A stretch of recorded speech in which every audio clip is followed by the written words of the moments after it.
911, what is your emergency? A bulldozer levels a building in Granby, Colorado. Then another. And another. It's part of a meticulously planned citywide demolition project.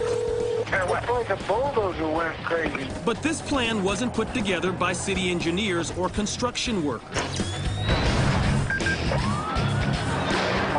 Just received a 911 call reporting that there is an out-of-control bulldozer. It's the brainchild of an angry man with a grudge against a lot of local people and businesses. They can't tell who's driving it, but there is someone inside.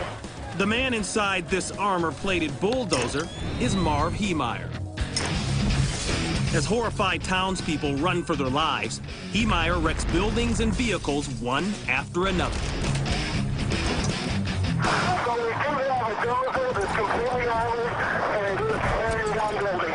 And he's ready to take on sheriff's deputies or anybody else who stands in his way. It's a bad situation, guys. We might need SWAT team. Heemeyer's an accomplished welder who spent a lot of time inside a secret workshop. Yeah, it's all encased in metal, and you can't see who's driving or anything. There, he outfitted the dozer with 2 sheets of half-inch steel plating with a layer of concrete in between. What type do you need? It's the biggest armor-piercing ammunition he has. On this day, he seals himself in and takes off on a violent ride. Pier 43, we've had automatic weapon fire coming from the bulldozer.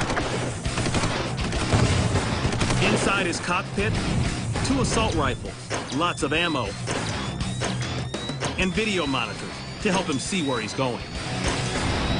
Run back! Stop him! I can't. He's on a dozer. Liberty Savings and West Star evacuated. Let's get all the Granby town hall. Start evacuating everything over that way. We need to get everybody out of the basement. Evacuate now, Bronx. Here he comes.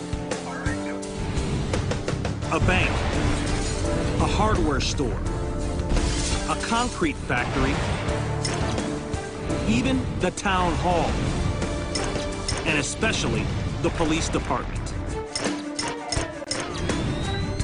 The one thing all of those places have in common, Heemeyer feels he has been wronged by these businesses or the people who own them.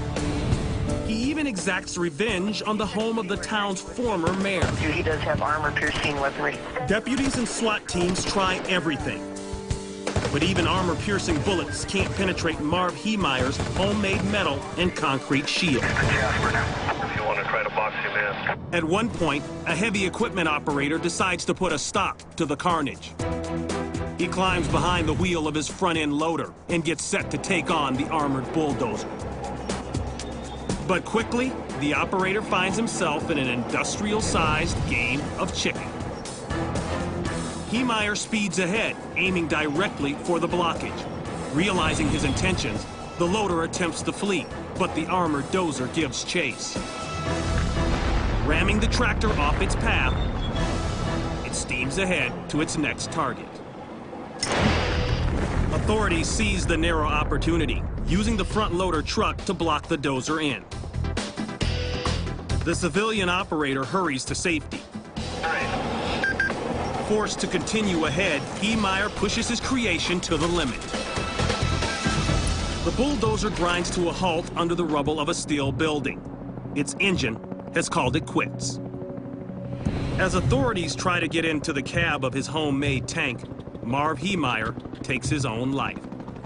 It takes officers several hours and a cutting torch to finally get inside the cab. None of the townspeople are hurt, but the price tag on this rampage is about $7 million.